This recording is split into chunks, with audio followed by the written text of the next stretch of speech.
Hey everyone, welcome to this week's live show. So, I have had a change in schedule. I was planning on doing this actually tomorrow afternoon, but because I've now had a change in schedule, I've actually taken an extra shift. I thought I would come and do a live show. So, I want to do this a little bit differently than what I've been doing it the past couple weeks, which is actually where I just kind of talk about what's up with the updates, talking about what's new to the channel. And I was actually searching on my phone, and I like to check out a website called The Mighty. And this is a great place for me to not only get video ideas because basically there's different articles that sum up different things that often I don't think about when it comes to migraines. But I wanted to basically pop on here and just talk about some of these questions that come up. And I have a few of them from there, but I also have had one that came up while I was on there, which also happens as well. All right. So, and if you guys have questions that you would like me to answer during these live shows, I would love to turn these live shows into a Q&A. You can leave them down in the comments if you're watching this after the fact, or if you're watching this right now, you can do it in the live chat. So yeah, I actually think this is flipped. But anyways, I did take a couple of pictures of a few of them, so I will just use my phone and show them. So the first one I want to get into is, what's a little health thing you're worried about right now? For me, the one thing that keeps coming up, particularly because I have a busy schedule, hence the my hair all over the place. I work today, so I just have it down because I've had it up all day. The one thing that is coming up a lot when I get busy and when try not to do too much is the fear of overdoing it. And what's going to happen if I overdo it, right? So one of the things I deal with migraines is the consequences of not giving myself enough rest. So basically, the little health thing is overdoing it. Now, I've showed this in a few different videos, but remember that when I overdo it, right? So I'm not sure if you guys can see it, but I'm going to bring it up here. So you've got overdoing it, and then you get symptoms, which leads to unable to do anything, which then leads to uh, the rest that you need, which can lead to the next good day, and then you overdo it again. Now, I find I don't have to deal with overdoing it in the sense that I used to have to deal with, especially on acetazolamide. Now, actually summed this up in a really good post on my locals feed for supporters yesterday. This just came, and my writing honestly can sometimes describe things better than I can in video in some mediums, and in others I do way better with video. It just depends. So that's the one thing that I'm always worried about, is that I don't know what my limits are and that I'm going to overdo it. And actually, you might notice tonight that I'm actually quite tired, and that's because I'm at the end of a I'm essentially at the end of a long day and all of that. So it's getting close to bedtime and you don't want to overdo it. But yeah, if you notice that my hair is all out of place, all wacky, I apologize if you can hear the heater over there. I cannot be in this room without that heater going because it's too cold. I tried.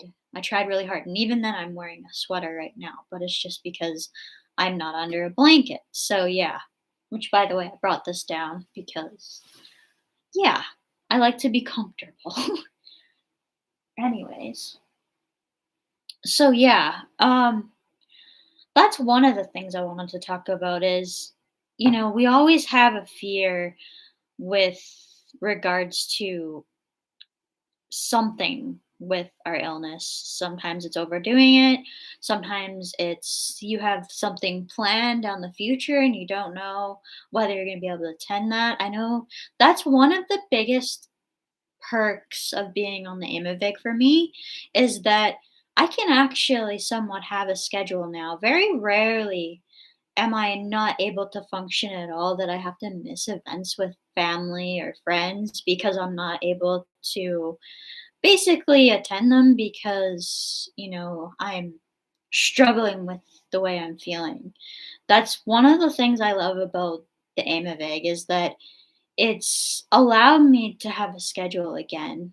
It's not one of the only things because there's so many, but that's one of the things that has probably been the biggest actually is being able to attend those events and have a schedule.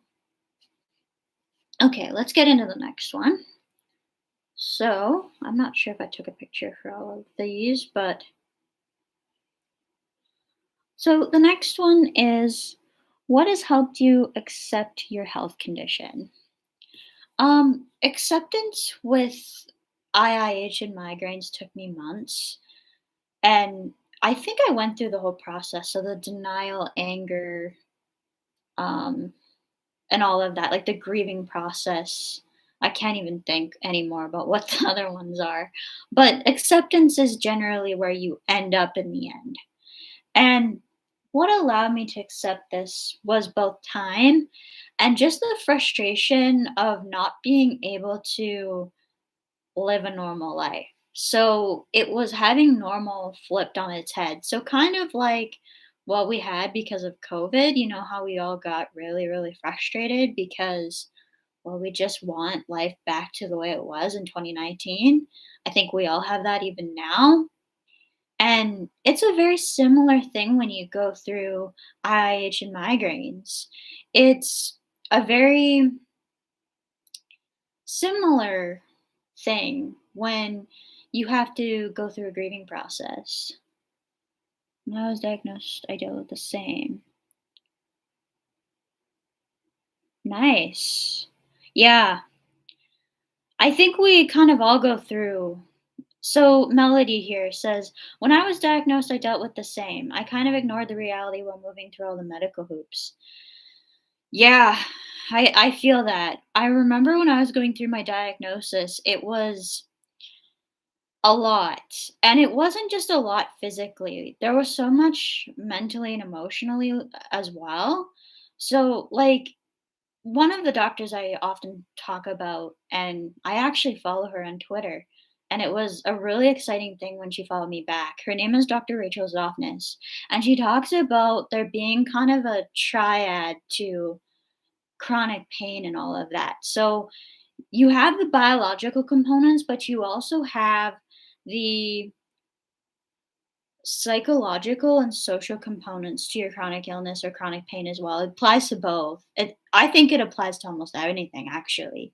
So you've got your biological, which is one of the reasons why you have it. So let's say you've got IIH, right? There's biological reasons why you're dealing with the pain that you are. But we underestimate the sociological and emotional and mental and emotionals kind of get together. So the mental is basically, you know, the it's hard for me to think, guys. Sorry, I'm so tired. Um, so you've got those different three pillars, and I've talked about that in my videos too. So, you've got all of those things that you're dealing with at the same time, basically. Um, so with me, with acceptance of my health condition, it was a matter of the time and frustration. So with time, you're going to accept what's going on. You either accept it or you just lose everything. There's not really a middle ground, in my opinion, to that. Like, I guess you could go through where you don't accept it, but I just can't imagine, I guess, not accepting it, if you know what I'm trying to say here. So, by I just can't imagine where I would be if I hadn't accepted where I was. I hope that makes sense. And the frustration aspect is really interesting with acceptance because the frustration part was that frustration and desire to be back to normal. So, my desire to learn to live with IIH and get to the point where I was going back to normal was so that I could get as much back to normal as possible. I didn't know what that was going to be until I reached that point. So, when I first started down the IIH path, the reason why I did the fitness, got into shape, lost all the weight was so that the medical professionals couldn't blame that anymore. So if I didn't get any better, there was a reason for that. There was a reason something else was going on. So by taking that thing out, it's no longer an issue, right? So that is why I just went so hard with the fitness because I wanted to do it anyways. I knew I gained weight in school, so there was a desire there anyways to push through that and try to get it so that I was in better shape anyway, so the weight loss kind of came along with that. But it was to get that out of the way basically. I hope that makes sense. Okay, and then a third one I want to talk about tonight is one of the most underestimated parts of having a chronic illness, and particularly with me with my IH and migraines, and one thing I still deal with that almost nobody knows about is the fatigue associated with this condition. So, what do I mean by that? So, my fatigue has gotten way better since being off of acetazolamide. It is almost completely different now. The one part, though, that I still have fatigue is showering. And I've adjusted my routine in the morning in order to make this work. And so, y- one of the memes you'll see if you look up chronic illnesses online is you don't know what fatigue is like until you need to rest after taking a shower. It's interesting that they use this particular one because this is one of the only things in my daily routine that I actually physically have to take a break and rest because of fatigue. If I don't, I burn out before I even get anything done. So my morning consists of this when I'm going to a shift. I get up, I try and get into the shower early so that I can take a decent amount of time. It's usually 15-20 minutes to rest up. Sometimes it's longer. And the interesting thing is, when I do a workout, and then because I shower afterwards, because I don't like to be all gross and sweaty, is when I do a workout, I do my workout, which is usually between 30 and 35 minutes, depending on what I'm doing. Cool down for me is I do 9 minutes of stretching. I've shared this in my previous videos and previous vlogs. Check out the ones on exercise that I've done. And then what I do is I rest for 10 minutes at minimum before I even get in the shower. After that, usually 20-25 minutes because my hair is long and thick to get finish my shower. And then it's usually 30 to 45 minutes before I feel any amount of energy to continue with anything.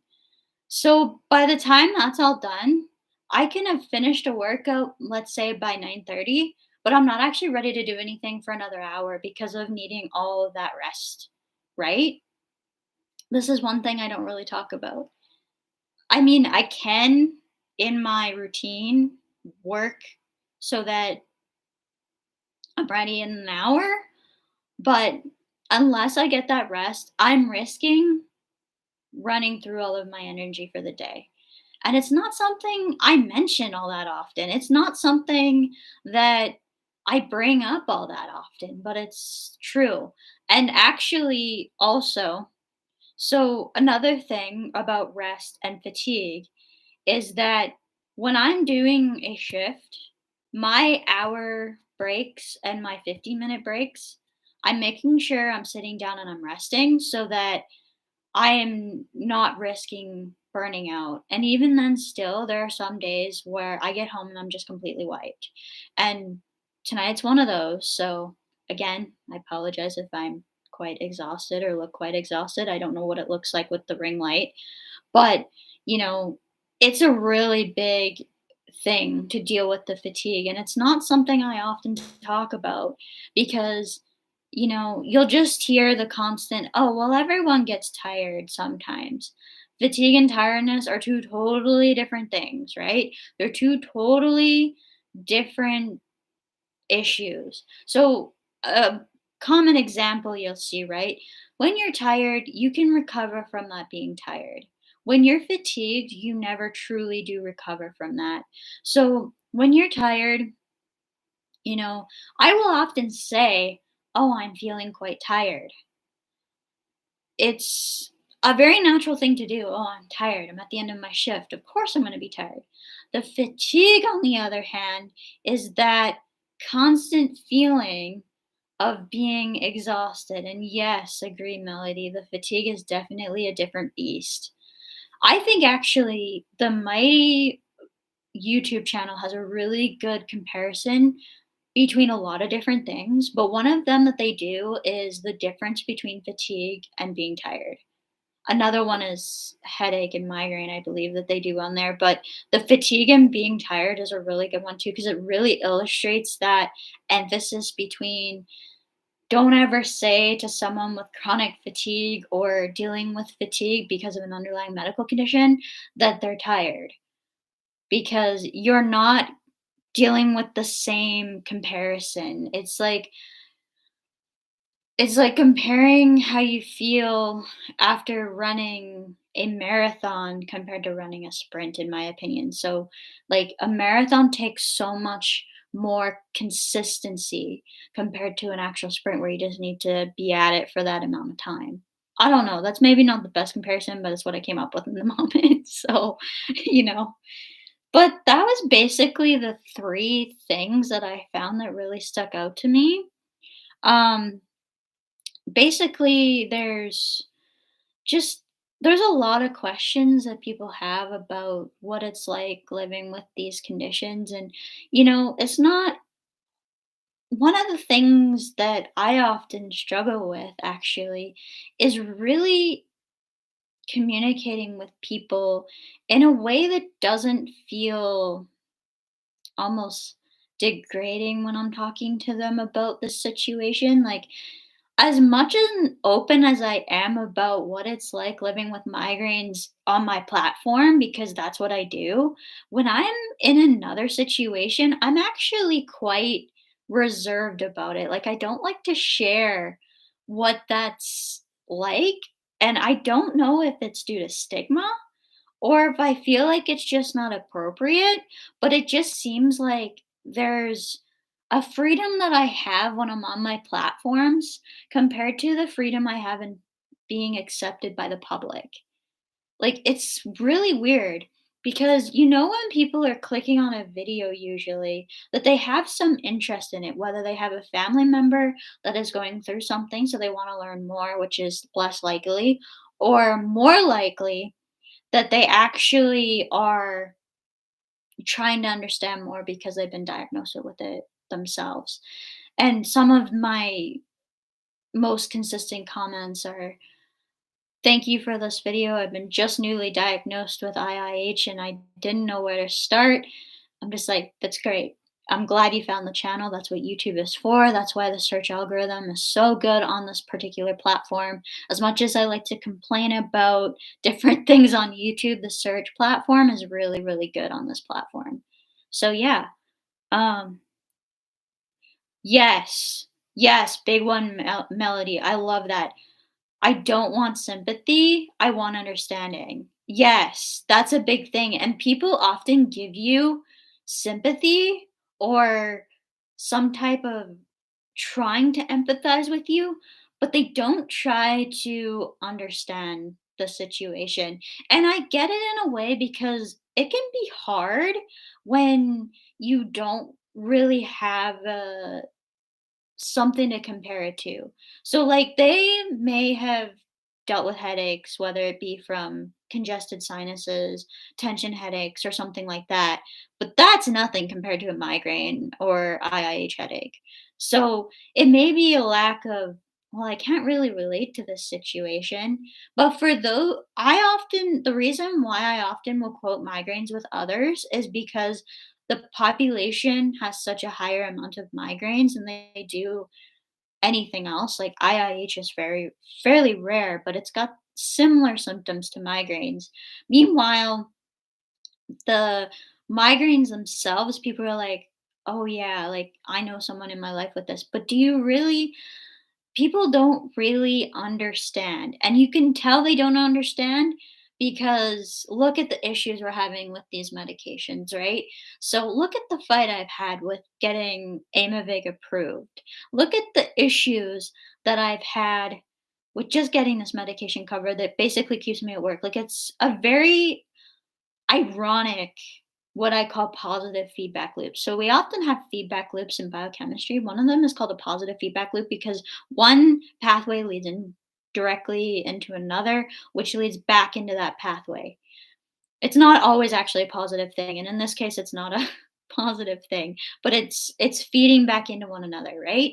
So because you have these 2 feeding back into each other, like, I need the Aimovig to be able to function, to go to work. However, I need my job in order to be able to cover the Aimovig to make it either more affordable or be covered. Actually, the 1st month, it was affordable. The 2nd month, I paid nothing. So I went from paying almost $500 a month for my Aimovig down to nothing. Guys, I was still mind blown because when you do like I think I don't even remember how many months I spent paying for it. 3 or 4? 5 maybe? And to have that difference was made me emotional. And here's the thing. Aimovig is just the start of these CGRP, anti-CGRP medications. Now I've seen advertisements for like pills. Okay, so, but here's the thing, we're funding research to be able to come up with newer medications that actually benefit people with migraines. However, if these medications are not going to be affordable, they're not going to get to the people who need it the most, which is what needs to change. That's the thing that needs to change. And the only way to do that is to persuade public opinion. And the only way, in my opinion, to persuade public opinion is to have people not just sympathizing with you or empathizing with you with migraines, but to understand the complexity of what migraines are.